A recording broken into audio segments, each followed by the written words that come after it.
আজকে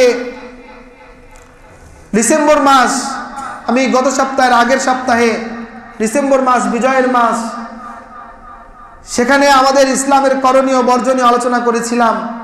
আজকে ডিসেম্বর মাসের 31 তারিখ, আজকে ডিসেম্বর মাসের 31 তারিখ। আজকে অনেক দুঃখের সাথে বলতে হয় যে আজকে ইসলাম ধর্ম, আমরা সবাই জানি ইসলাম ধর্ম এমন একটা ধর্ম যেই ধর্মে মানুষের জন্ম থেকে শুরু করে একদম মৃত্যু পর্যন্ত এবং দুনিয়া সৃষ্টির শুরু থেকে আজকে কিয়ামত পর্যন্ত এমন কোনো একটা বিষয় নাই যে বিষয়টা ইসলামের সমাধান দেয়নি। এমন কোনো সভ্যতা নাই আজকে মুসলমান বেজাতি থেকে, বেধর্মীদের থেকে কৃষ্টি কালচার ধার করে নিয়ে আসে। এটা ইসলাম ধর্মের জন্য লজ্জাজনক, অপমানজনক। আজকে 31শে ডিসেম্বর, আজকে দিনটাকে বলা হয় 31st নাইট, মানে 31তম রাত্রি। আজকে সারা দেশে, সারা বিশ্বে রাত 12টার সময় মানুষ ভটকা ফুটায়, আতশবাজি করে, লক্ষ লক্ষ টাকা মানুষের অপচয় করে। অনেকে হ্যাপি নিউ ইয়ার পালন করে, শুভ নববর্ষ। আমরা একজন মুসলমান হিসাবে এই কাজটা আমাদের কখনোই করা উচিত না। এটা ইসলামী সভ্যতা না। আপনাদেরকে 31st নাইটের ইতিহাস জানতে হবে, কোত্থেকে এটার সূচনা। আপনারা যদি ইতিহাসের বই দেখেন, না যদি পারেন, অন্তত যারা নেট ব্যবহার করেন গুগলে সার্চ করে দেখবেন, নওরোজ নামে একটি দিবস আছে। নওরোজ বা নাইরোজ মানে নতুন দিন। যদি সার্চ করেন সেখানে ইতিহাস দেখবেন যে এই সভ্যতা নতুন সালের নতুন দিনকে বরণ করা, শুভ নববর্ষ বরণ করা, এটা পারস্যের ইরানিদের একটি সভ্যতা। এটা যে সময় চালু হয় ওই সময় তারা অগ্নি পূজা করত, আগুনের পূজা করত। এটার সূচনা হয়েছিল ইরানিদের থেকে, পারস্যিকদের থেকে। তারপরে এটা ব্যাপকভাবে এটার প্রচলন শুরু হয় খ্রিস্টানদের মধ্যে। যেহেতু ঈসা আলাইহিস সালামের জন্ম থেকেই আমরা যে ইংরেজি নববর্ষ, ইংরেজি বর্ষ হিসাবটা হযরত ঈসা আলাইহিস সালামের জন্ম থেকেই গণনা হয়। যেমন আরবি নববর্ষ হযরত নবী করিম সাল্লাল্লাহু আলাইহি সাল্লামের হিজরত থেকে গণনা হয়, এরকম ভাবে ইংরেজি হিসাবটা হযরত ঈসা আলাইহিস সালাম থেকে শুরু হয়। এজন্য ইংরেজি নববর্ষের এই সালটা খ্রিস্টানরা ব্যাপকভাবে পালন করে। কিন্তু আজকে দুঃখজনক সত্য যে আজকে শুধু খ্রিস্টানদের মধ্যে এটার উদযাপন, খ্রিস্টানদের মধ্যেই শুধু সীমাবদ্ধ না, আজকে মুসলমানরাও এমনভাবে এটাকে গুরুত্ব দিয়ে পালন করে, এত টাকা খরচ করে, মনে হয় যেন এটা ইসলামেরই একটা কোনো ইবাদত।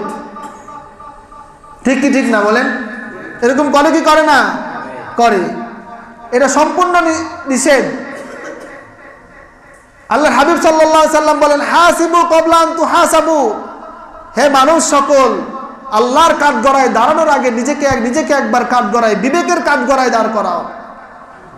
আপনার জীবনে যদি 60টা ধাপ হয়, 60 বছরের জিন্দেগি হয়, তাহলে আপনাকে ধরতে হবে 2021 চলে গেল, আপনার জীবন থেকে একটা বছর কমে গেল। আপনার যদি 60 বছর জীবনের সীমাবদ্ধ নিয়ম টাইম থাকে, তাহলে আপনাকে মনে করতে হবে আপনার 40 বছর শেষ, আর 20 বছর আছে, একটা বছর এখান থেকে মাইনাস হয়ে গেল। এটা ভেবে নতুন বছরে, এই বছরে আমার কি করণীয় ছিল, আমি কি করতে পারলাম না, নতুন বছরে সেখান থেকে তওবা করে আমরা নতুন বছরটাকে কিভাবে কাটাবো, এই চিন্তায় থাকতে হবে। সেটা না থেকে মুসলমান আজকে নববর্ষ উদযাপনে ব্যস্ত। আজকে নববর্ষ উদযাপনে ব্যস্ত। বিশ্বনবী হাদিসের মধ্যে বলেন, মান তাশাব্বাহা বিকওমিন ফাহুয়া মিনহুম।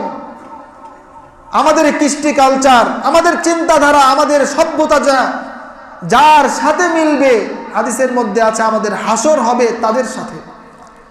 যদি খ্রিস্টানদের এটা সভ্যতা হয়, যে নববর্ষ পালন করা যদি খ্রিস্টানদের সভ্যতা হয়, আর আমার যদি নববর্ষ উদযাপনটা খ্রিস্টানদের সাথে মিলে যায়, তাহলে এই হাদিসের আলোকে নিঃসন্দেহে বলা যায় আমার হাসর হবে খ্রিস্টানদের সাথে, কাফেরদের সাথে। এজন্য এটা পরিত্যাগ করতে হবে।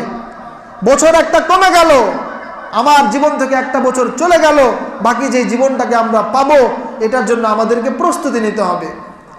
মৃত্যু কাউকে বলে আসে না।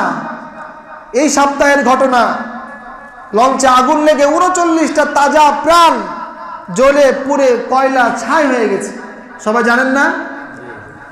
39টা সরকারি খবরে 39টা প্রাণ, একটা তাজা মানুষ জ্বলে পুড়ে কয়লা হয়ে যাচ্ছে। আপনি কল্পনা করতে পারেন ওই মানুষ কি লঞ্চের টিকিট কাটার সময় জানতো যে লঞ্চে তার মৃত্যু আসবে? কে কি অবস্থায় ছিল, কার ফোন, কার কানে হেডফোন ছিল, গান শুনছিল? আজকে আপনি উদযাপন করবেন নববর্ষ, গান বাজাবেন, আতশবাজি করবেন, আপনার মৃত্যু যদি এই সময় চলে আসে তাহলে কি হবে? এই জন্য মুসলমান সব সময় মৃত্যুর জন্য প্রস্তুত থাকতে হবে, সতর্ক থাকতে হবে। এই জন্য আমরা কি নববর্ষ পালন করব না? ইনশাআল্লাহ। আল্লাহ তাআলা আমাদেরকে আমল করার তৌফিক দান করেন। সকলে পড়ি আল্লাহুম্মা আমিন। ওয়া আখির দাওয়ানা আলহামদুলিল্লাহি রাব্বিল আলামিন।